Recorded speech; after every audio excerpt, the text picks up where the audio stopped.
다니엘의 기도라는 제목으로 하나님의 말씀 증거하겠습니다. 우리 옆뒤 돌아보면서 인사하겠습니다. 잘 오셨습니다. 네. 당신은 아름답습니다. 한번 인사해볼게요. 시작. 네. 오늘 설교 제목은 다니엘의 기도인데 오늘 우리가 읽었던 그 본문이 기도의 내용입니다. 우리가 그 내용을 읽어만 봐도 얼마나 우리 상황과 이렇게 꼭 기도의 그 심정이 우리의 그런 상황과 꼭 닮아 있는가 읽기만 해도 은혜가 되는 본문인 것 같습니다.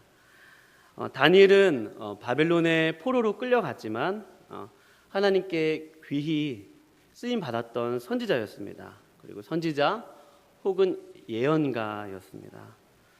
다니엘은 어둡고 암울한 시대 속에서 그의 믿음의 뜻을 정해서 살았고 하나님은 그에게 그 시대를 꿰뚫는 지혜와 명철과 환상을 부어주셨습니다. 다니엘은 누구도 볼 수 없었던 하나님의 계획과 또 뜻을 보게 되는데요. 하나님은 다니엘에게 꿈과 환상을 보게 하심으로 아주 암울하고 어두운 시대를 환히 비춰주셨습니다. 그리고 그 하나님을 만난 다니엘의 그 고백에 대한 기도가 오늘 저와 여러분이 읽었던 그 기도문입니다. 아무쪼록 오늘 이 다니엘의 기도를 통해서 우리 개인과 또 우리가 속한 공동체 가운데 들려주시는 그런 주님의 음성을 듣게 되시기를 주의 이름으로 축원드립니다. 며칠 전, 몇 주 전인 것 같아요. 담임 목사님과 대화를 나누었습니다. 제가 담임 목사님께 목사님 서대문구 참 좋습니다 라고 얘기했습니다. 목사님, 저는 우리 충신교회 부임해서 정말 감사하고요. 정말 감사합니다. 그리고 서대문구에 살게 되어서 감사합니다 라고 말씀드렸습니다. 가족들과 산책할 수 있는 곳도 많고요. 또 자전거와 조깅을 즐길 수 있는 곳이 참 많습니다 라고 했습니다. 네, 목사님께서는 꼭 필요한 말씀 하시는데 하시는 말씀이 백목사 안산 가봤나? 안 가봤는데요. 안산 꼭 가봐 라고 말씀하세요. 정말 좋아. 정말 그 마음이 느껴졌습니다. 그런데 저는 솔직히 안산이 그렇게 낮은 산이어서 뭐 대단해 보이지는 않았습니다. 뭐 저 산에서 선한 게 나올 수 있을까? 내부선로 타고 가다 보면 그냥 작은 산이지 저 산에 뭐가 있을까라는 생각을 하고 여태까지 안 가봤는데 담임 목사님께서 가보라고 하시는 거예요. 근데 그 말씀이 항상 제 마음에 있었는데 실천은 못했습니다. 근데 올해가 가기 전에 그 말씀 꼭 순종을 해봐야겠다는 마음이 언젠가 담임 목사님이 또 안산 가봤나? 물어보시면 아니 아직 못 가봤는데 그러면 그것 때문에 사실은 거기에 대한 응답을 하기 위해서 운동을 하기 위해서 지난 토요일 날 새벽 예배 끝나고 혼자 가봤습니다. 가족들과 가기 위해서 이제 좀 정탐을 하기 위해서 갔던 거죠. 그래서 가는데 안산 자락길이 이렇게 한 바퀴 삥 도는데 2시간 걸린다고 합니다. 근데 저는 출근 시간에 지각을 하게 안 되기 때문에 빠른 걸음으로 해서 1시간 반에 출발했어요. 대단하죠. 굉장히 빠른 걸음으로 출발을 했습니다. 그런 가운데서도 이 단풍이 마지막 마지막 시기여서 그런지 그 빨간 단풍이 참 눈에 많이 와닿았고요. 또 그런 산의 아름다운 모습들, 그 잘 조성된 그 안산이 정말로 멋졌습니다. 서대문 정말 좋습니다. 그래서 아직까지 안산 안 가보신 분들 꼭 가보시기 바랍니다. 담임 목사님 말씀입니다. 그런데 제가 이제 안산을 가서 그 빠른 걸음 중에 2군데에서 걸음이 멈춰섰어요. 그냥 그 바쁜 와중에 목표가 있었기 때문에 완주는 해야 되지만 또 지각을 하면 안 되고 그러나 그 바쁜 와중에 여기는 꼭 보고 가야 되겠다는 그 2군데가 있었습니다. 한 군데는 그 이진아 기념도서관 위쪽에 있는 그 지점에 서대문 형무소가 보이는 그런 지점이었고요.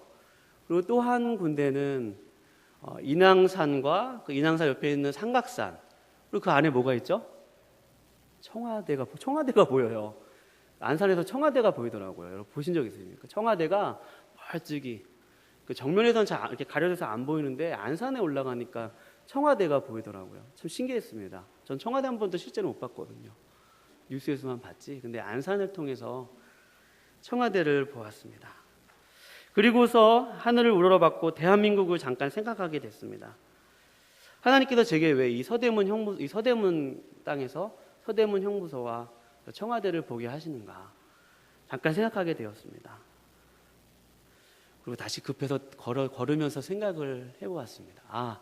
이 한 도시만에 그 어린 할머니들, 지금은 돌아가신 분들이 대다수인 그 어린 소녀들의 그 숭고한 피가 지금도 살아 숨쉬고 있구나. 제가 5월 달에 가봤거든요. 서대문 형무소를. 많은 눈물과 감동이 있었는데 그곳을 다시 보면서 이 살아 숨쉬고 이 같은 이 몇 블록 안 되는 곳에 그 할머님들의 피 숨결이 살아 숨쉬고 있고 또 우리나라는 지금은 참 힘들구나 그런 생각을 하면서 하나님의 좀 지혜를 계속해서 구하게 되었습니다. 그러면서 한 주를 말씀을 준비하면서 보내게 되었습니다. 그 얘기는 제가 이제 마지막에 한 번 더 하도록 하고요. 오늘 성경 단위에서는요, 우리가 이 시대에 대해서 예측할 수 없고 암울하고 미래가 없다고 하는 이 대한민국을 바라보면서 전 다니엘서를 생각하게 되었습니다. 그리고 오늘 성경 다니엘서는 우리에게 힘을 주어 선포합니다. 그것은 바로 대한민국의 미래는 여러분 하나님만이 아시고 하나님만이 붙드시면 여러분 믿으시기 바랍니다. 다니엘서가 전하신 메시지는 딱 한 가지입니다. 하나님이 우리 대한민국을 붙들고 계시다는 사실입니다. 아울러 급격하게 변화하는 사회 속에서 우리가 오직 의지해야 할 분은 바로 하나님 한 분이라는 것입니다. 여러분 이런 시대에 참 절실한 것은 예언 아닙니까? 미래에 대한 예측, 또 미래에 대한 예언. 우리가 알 수 없는 미래를 알 수만 있다면 얼마나 좋겠습니까? 다니엘서는 예언서이거든요. 하나님께서 주셨던 예언입니다. 여러분 하나님의 예언은요 지금도 계속 될까요? 아니죠. 이 예언은 이 성경 66권에 다 끝났습니다. 이미 예수님께서 다 이루셨고 또 완성된 예언도 예수님을 통해서 완성된 예언도 남아 있습니다. 그러나 이 예언이 우리에게 주는 이 메시지는 이 암울한 시대 속에서 다니엘이 하나님께 받은 이 예언이 저와 여러분의 오늘 개인의 삶 속에서도 유효하고요. 또 우리나라에도 그 주시는 메시지가 있게 저 여러분이 그 은혜를 나누고자 하는 것입니다. 하나님의 감당치 못할 미래에 대한 일들이 한 선지자에게 포로로 끌려갔던 자신이 선지자인지도 자신은 그냥 그렇게 포로로 끌려왔던 다니엘에게 하나님의 미래에 대한 그 환상과 계시가 보여졌다는 것입니다. 그리고 오늘 본문에서 그 환상과 계시를 쫓아서 하나님의 계획을 쫓아서 다니엘은 간절히 하나님께 그 조국을 위해서 또 민족을 위해서 부르짖었던 것입니다. 그렇다면 다니엘에게 미래에 대한 일들을 환상을 통해서 또 꿈의 해석을 할 수 있도록 그 지혜와 능력을 주신 하나님은 어떤 분이십니까? 저 여러분이 그 하나님을 만나곤 합니다. 그 다니엘에서는요, 그 하나님을요, 아이러니한 단어가 참 아이러니하다는 표현이 많은데요. 아이러니하게도 그 하나님에 대한 고백을 신앙을 좋은 사람이 했던 것이 아니라 하나님에 대해서 어떻게 보면 대적하고 교만하고 높은 자리에 있었던 당시의 제국의 왕들의 입술을 통해서 하나님의 대심이 이 다니엘서에서 선포되고 있다는 것입니다. 저와 여러분이 그것을 좀 살펴보기를 원합니다. 그래서 어떻게 보면 오늘 설교는 다니엘서 9장의 내용뿐만 아니라 왜 다니엘이 이 9장에서 이런 기도를 하게 되었는지 그 과정들을 먼저 좀 간략하게 살펴보기 원하는 것입니다. 다니엘서는 몇 가지 무용담이 기록되어 있는데요. 바벨론 포로로 끌려왔던 다니엘과 세 친구들이 뜻을 정해서 왕의 음식을 먹지 않았습니다. 하나님께서 이들의 믿음을 보시고 이들에게 학문을 통달하고 또 지혜와 모든 꿈과 환상을 해석할 수 있는 능력을 주십니다. 다니엘에게 이런 능력을 주셨습니다. 그리고 다니엘이 살았던 그 시대의 잠깐 그런 정세를 살펴보면요, 고대 사회라고 하죠. 역사에서 고대 사회, 지금의 이라크와 또 이란과 또 이집트를 아우르는 그 이집트와 이스라엘과 그 위에 이란과 이라크를 아우르는 그 지방을 고대 근동이라 하는데요. 그 고대 근동에는 핵심되는 이슈가 있었습니다. 그것은 티그리스와 유프레티스 강, 그 강을 차지하기 위해서, 그 강을 타지하기 위해서 많은 제국들이 그 지역에서 힘의 그런 쟁탈전을 하였습니다. 아수르가 처음에 제패를 했고요. 그 다음에 그 아수르가 제패를 했는데, 오늘 저와 여러분이 좀 나누기 원하는 이 바벨론이라는 왕의, 그 느부갓네살 왕의 그 왕국이 점차 세력이 커져서 아수르를 이깁니다. 우리가 생각했을 때 바벨론이 처음부터 강대한 나라인 것 같은데, 바벨론은 처음에 저 변방에서 태동한 아주 작은, 그냥 힘이 점점 자라났던 그런 나라인데, 그 과정을 다 설명해 드릴 수는 없지만, 그러나 아수르에 의해서 바벨론이 결국에는 그 고대 근동을 제패하게 됩니다. 그리고 그 아수르가 예루살렘을 결국 그 바벨론의 느부갓네살 왕이 예루살렘을 함락시켰고 또 절대 강자가 됩니다. 그 모든 것들이 저와 여러분은 너무나도 잘 알고 있지만 하나님에게서 온 것이거든요. 모든 권력은 하나님에게서 온 것인데, 그 왕이 교만하지 않고 자신에게 주신 그 권력과 그 힘을 다른 사람을 유익하게 하고 나라를 잘 다스리고 어려운 사람을 돕는 데 그 힘을 잘 발휘한다면 하나님께서 그 나라를 경고케 하시지만, 그러나 그 열 왕의 왕들은 그 자신에게 주어진 그 막강한 힘 때문에 결국에는 그 자신의 교만 때문에 결국에는 심판을 당한다는 메시지가 이 다니엘서의 메시지이기도 합니다. 그런 시대상이 있고요. 바벨론의 느부갓네살이 어느 날 모든 세계를 제패하고 막강한 권력을 가지고 있는 그 시기에 어느 날 침상에서 고민을 합니다. 침상에서 고민하는데 알 수 없는 환상을 보았습니다. 그리고 그 환상을 자신이 얘기하기도 전에 자기가 본 환상을 말해줄 사람, 그리고 그 환상을 해석해 줄 바벨론의 술법과 술사들을 불렀습니다. 누군가 내가 꾼 이 환상을 말해줄 뿐만 아니라 해석을 해주는 사람에게는 내가 모든 부하와 권력을 주지만, 이것을 아무도 맞히지 못한다면 내가 바벨론에 있는 모든 그런 지혜자들을 다 죽이겠다라고 말했습니다. 막 사람들이, 그 지혜자들이 그것을 맞추지 못해서 죽고 있는데요. 그 소식을 처음에 제가 말씀드렸던 뜻을 정한 사람 다니엘, 뜻을 정해서 하나님이 지혜와 학문과 명철과 모든 것을 풀 수 있는 그런 통찰력을 주신 그 다니엘이 그 소식을 듣고 바벨론 왕 느부갓네살에게 찾아옵니다. 왕이시여, 제가 그 소식을 듣습니다. 그리고 하늘의 하나님 앞에 그 다니엘의 세 친구들 잘 아시죠? 친구들과 기도를 합니다. 하나님, 제발 이 환상을 알게 하여 주시고 풀 수 있는 능력을 주십시오라고 하나님 앞에 간절히 기도했습니다. 다니엘은 이렇게 어려운 순간마다 하나님께 기도하는 그런 기도의 습관들이 있었습니다. 사랑하는 여러분, 어려운 순간마다 기도하시기 바랍니다. 다니엘처럼 기도하시면 하나님께서 능력을 부어주실 것입니다. 다니엘이 그렇게 기도했는데 하나님이 진짜로 느부갓네살이 꾼 환상을 보여주셨고 환상이 어떤 의미인지 알게 해주셨습니다. 그래서 다니엘은 느부갓네살 왕에게 가서 그 환상의 의미를 말해줍니다. 그 환상의 내용은 대략 설명드리면 이렇습니다. 그 바벨론 왕 느부갓네살이 침상에서 아주 광채가 막 현란하고 유용 있고 아주 괴상한 한 신상을 보았습니다. 그 신상의 모양이 머리는 금으로 되어 있고요. 그 다음에 이 가슴과 이 팔은 은으로 되어 있고, 그 다음에 이 배 아래쪽은 노스로 되어 있고요. 청동기적으로 밑에 다리 아랫부분은, 무릎 아랫부분은 철로 되어 있는데, 또 발 부분은 한쪽은 철로 되어 있고 한쪽은 흙으로 되어 있는 알 수 없는 그런 모양을 본 것입니다. 그래서 다니엘이 왕이 본 것은 이런 모양이지 않습니까? 라고 하면서 떠니 맞는다는 것입니다. 그리고 그 모양의 내용은 이렇다고 하면서 성경에 쭉 나와 있습니다. 우리 다니엘서 2장을 한번 가보시고요. 눈으로 보시면 다니엘이 그 꿈을 해석하는데요. 36절 하반부에 있는 내용이 바로 그 꿈에 대한 다니엘의 하나님께로부터 받은 그 다니엘의 해석입니다. 성경과 저의 얘기를 들으시고요. 이렇게 해석을 하는 것입니다. 왕이시여, 왕이 본 신상의 그 머리 부분은 순금으로 되어 있는데 그것은 그 순금처럼 영화로운 당신의 나라를 의미합니다.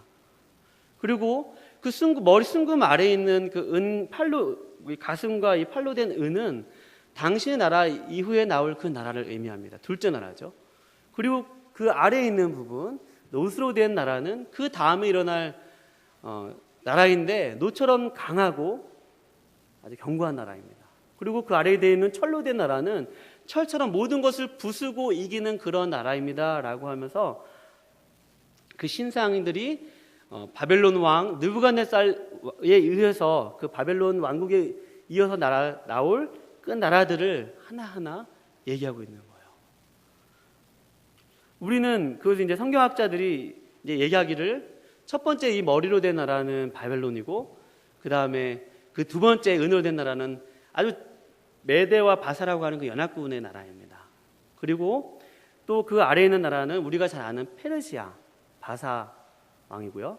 그 다음에는 우리가 잘 아는 알렉산더 대왕이 제패했던 헬라를 의미합니다.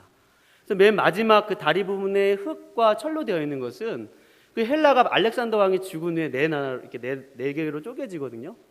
그렇게 쪼개진다는 것을 얘기하고 있는 것입니다. 그런데 여기서 끝나는 것이 아니라 이 신상이 이렇게 있는데 사람이 손대지 아니하는 한 돌이 와서 이 무릎을 탁 친 거예요. 그러니까 신상이 발을 딱 치니까 아랫부분이죠.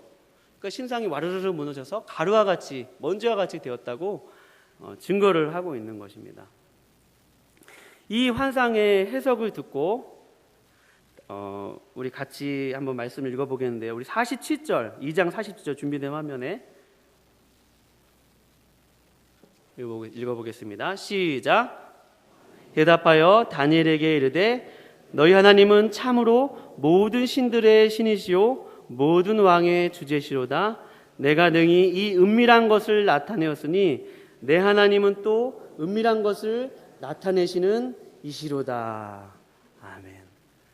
그러니까 하나님께서 그 하나님 되심을 나타내시는데 정말 아이러니한 것은 이 왕들의 고백을 통해서 하나님이 누구신지 나타내셨어요.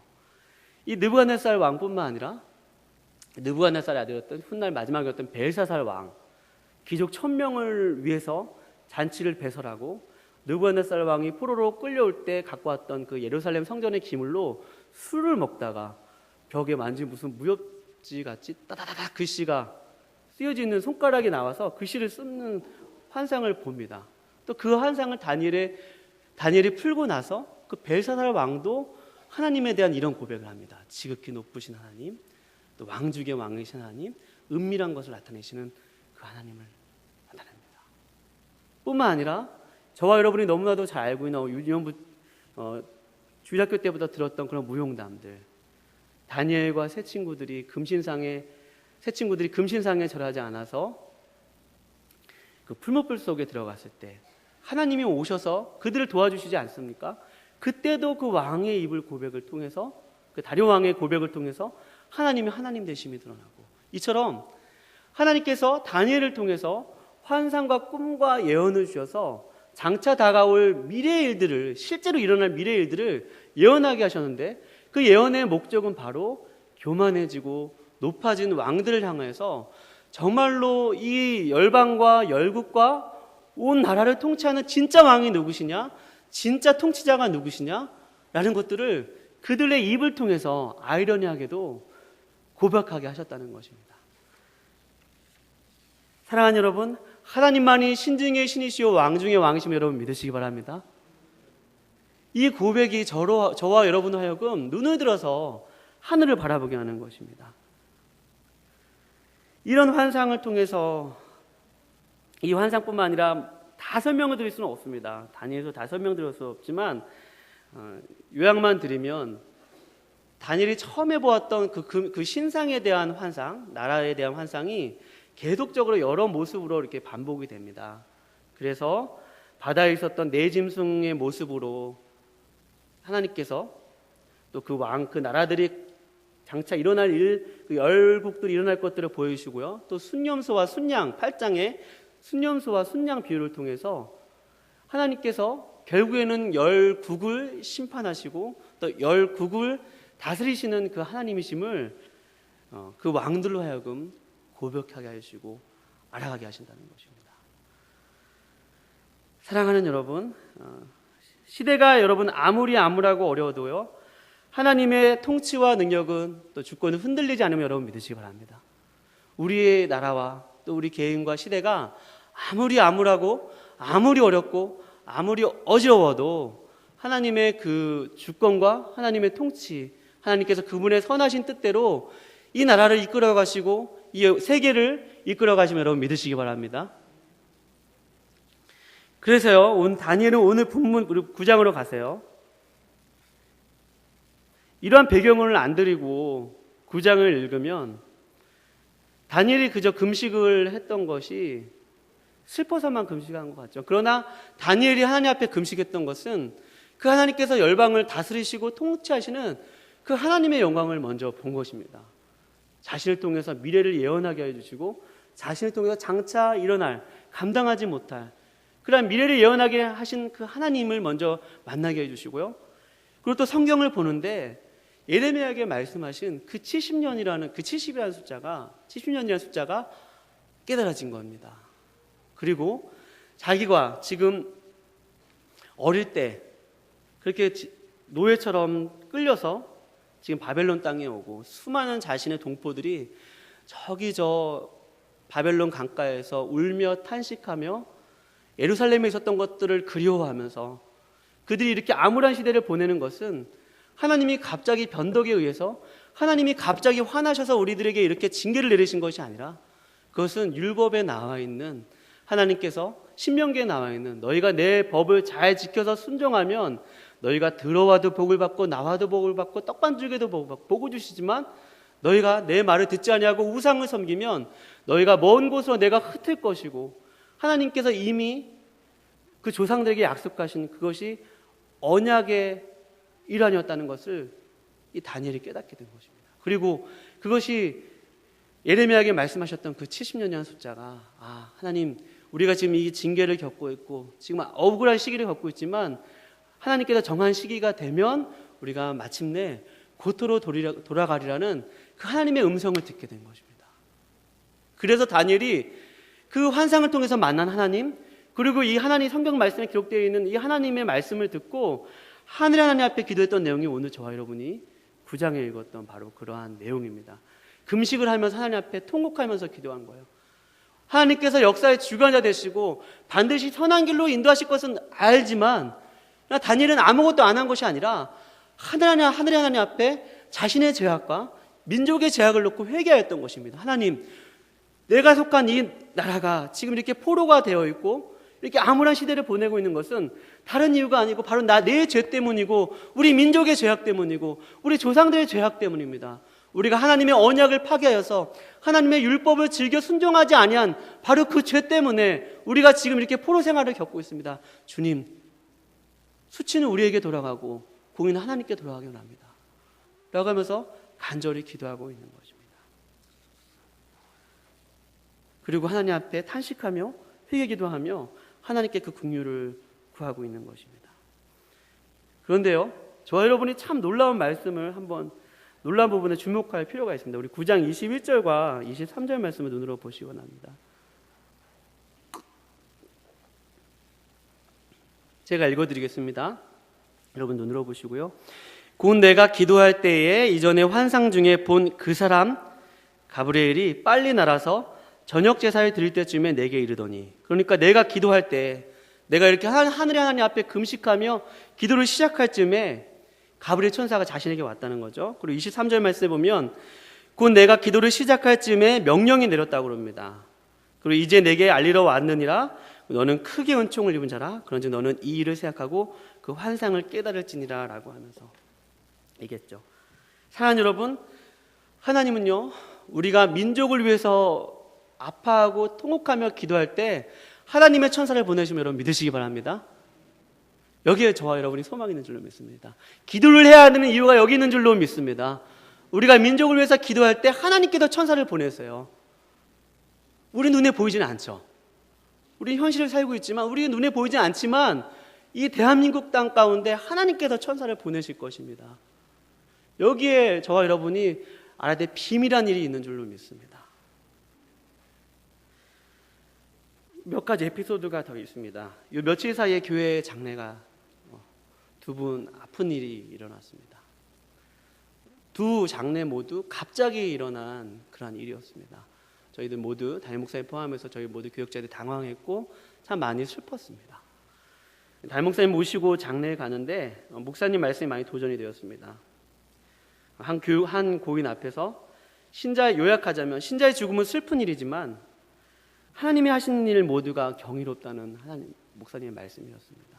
슬픈 일이지만 하나님이 하시는 일이기 때문에 경이롭다. 어떻게 이 아이러니하고 모순된 일이 성립될 수 있지? 라고 하면서 그 말이 계속 마음에 와닿았습니다. 그리고 목사님의 말씀이 계속 저의 뇌리에 박혀서 그래서 생각하는 가운데 예전에 인상 깊게 봤던 영화의 한 장면이 생각이 났습니다.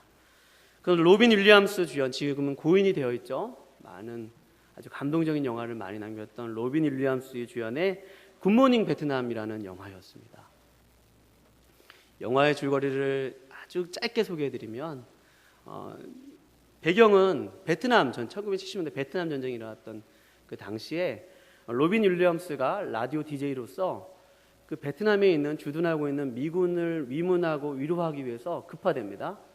그곳에서 이제 라디오 DJ로서 활동을 하는데 전쟁을 지지하고 국가의 위신을 세워주고 그들이 전쟁하는 것이 맞다고 정당성을 부여해야 할 그런 라디오 DJ가 거기서 평화를 얘기합니다. 뭐 대놓고 얘기하지는 않지만 아주 재밌고 희화적으로 전쟁은 잘못된 것이라고 아주 꼬집어서 얘기합니다. 그의 방송은 히트를 쳤고 베스트 방송이 되었습니다. 그리고 나서 한 장면이 이제 나오는데요. 그것은 이 로빈 윌리엄스가 굿모닝 베트남 이렇게 소리를 이렇게 멘트를 하면서 한 노래를 소개합니다. 노래 누군가 신청했나 보죠. 그래서 그 곡목은 저와 여러분이 잘 알고 있는 흑인 가수죠. 루이 암스트롱 아시죠? 걸쭉한 재즈를 잘 부르시는 고인이 된 루이 암스트롱의 What a Wonderful World였습니다. 해석하면 이 아름다운 세상이죠. 이 얼마나 아름다운 세상인가, 얼마나 경이로운 세상인가 라는 노래였습니다. 그런데 그 노래가 시작할 때 전주가 쫙 깔리면서 갑자기 헬기가 붕 뜨면서 이 베트남 땅에 아주 비참한 현실을 보여줍니다. 폭동이 일어나고 약탈이 일어나고 전쟁으로서 폭력이 일어나고 인간 사회에서 일어날 수 있는 모든 부조리하고 악한 일들, 전쟁을 포함해서 그런 모든 일들이 그 What a Wonderful World라는 그 노래가 이렇게 잔잔하게 흐르는 동안에 안 어울리는 아이러니한 그 노래가 막 흐르는 거였어요. 그게 저에게 처음에 볼 때는 뭐 이런 영화가 다 있어. 처음에 보면서 의아해했는데 이렇게 살다 보면서 그게 그런 의미인가 보다 막연하게 생각을 했었는데 담임 목사님 말씀을 들으면서 그렇구나. 목사님이 말씀하신 우리의 현실이 눈에 보기에는 암담하고 암울하고 이상하고 기이하고 도저히 이해할 수 없고 납득할 수 없는 일들이 우리 개인에게도 일어나고 우리 가족에게도 일어나고 우리 나라 가운데도 일어나지만 그러나 하나님의 손에 있으면 여러분 경이로운 줄 여러분 믿으시기 바랍니다. 경이롭다는 거죠. 그 What a Wonderful World의 가사의 내용이 다 소개해드릴 수는 없고 해석가 이런 내용이 있거든요. 저는 저 파란 하늘을 봅니다. 그리고 저기 피어있는 빨간 장미를 봅니다. 그리고 친구에게 손짓합니다. Say to hello, hello라고 얘기합니다. 그리고 What a wonderful world. 이 얼마나 아름다운 세상인가. 이런 류의 자연을 보고 일상을 보면서 이 얼마나 아름다운 세상인가라는 그 노래가 그 루이 암스트롱 노래의 그런 내용입니다. 사랑하는 여러분, 우리 가운데 알 수 없는 일로 마음이 아파하며 고난을 통과하는 분들이 이 가운데는 계신 줄로 압니다.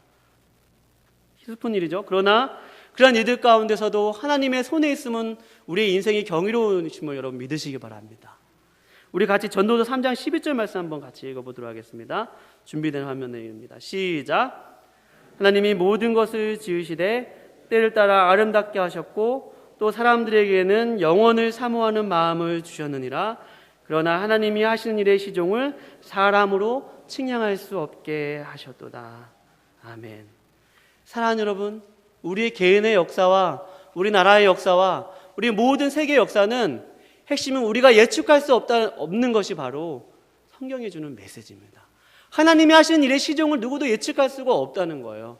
물론 다니엘이 예언을 받았지만 그 예언을 받을 그 당시에는 그 예언을 감당할 수 없는 암울한 시대였고, 다니엘에게는 암울한 시대였고, 장차 일어나지 않을 일들이기 때문에, 장차 일어날 일이지만 그것을 먼 미래에서 바라본, 과거에서 먼 미래를 통해서 본 것이기 때문에 그것은 하나님의 주권이었고요, 하나님의 능력이었습니다.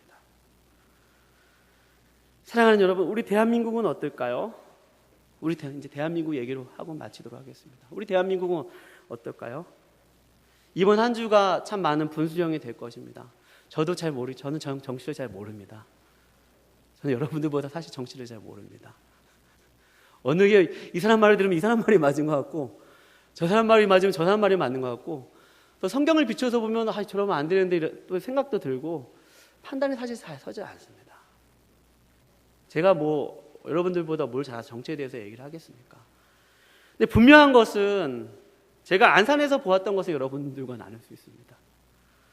안산에서 서대문 형무소와 삼각산 청와대를 보는데 마음이 그토록 저미더라고요. 왜냐하면 이 5, 60년 광복에 일어난 그 서대문 형무소와 지금 일어나는 일들이 너무 가깝게 느껴지는 거예요. 너무 지척에 있는 거예요. 그것도 한 공간 안에 서대문과 광화문 이 사이에 두고 그 꽃다운 나이에 우리 할머님들이 순간 희생을 하셨지.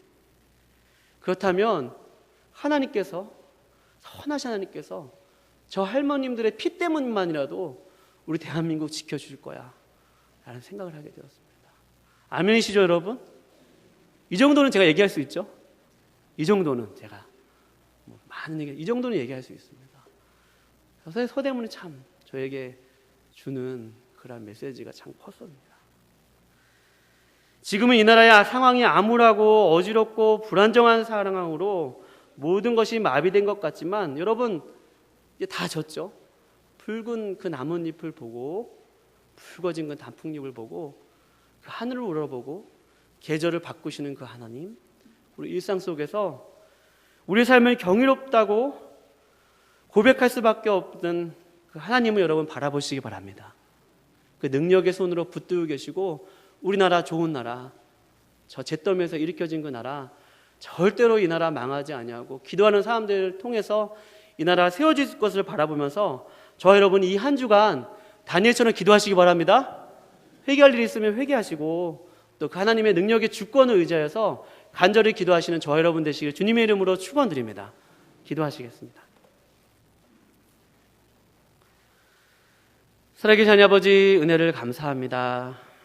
하나님, 참 이 나라가 참 어렵습니다. 주님, 모든 사람들이 저마다 각자의 소리를 내면서 이건 맞고 이건 틀리다고 옳은 소리들을 많이 합니다. 하나님, 그것이 잘못됐다는 것이 아니라 하나님, 그러나 저와 우리 모든 귀한 우리 성도님들 눈을 들어서 하나님의 손을 바라볼 수 있도록 우리의 심령을 주장하여 주시옵소서. 하늘의 하나님을 향해서 우리 인생을 붙들고 계시고, 우리 교회를 붙들고 계시고, 우리 나라를 붙들고 계신 그 하나님께 간절히 기도하면서 우리나라 하나님께 맡길 수 있도록 주여 저희들과 함께하여 주시옵소서. 감사드리며 거룩하신 예수님의 이름으로 기도드립니다.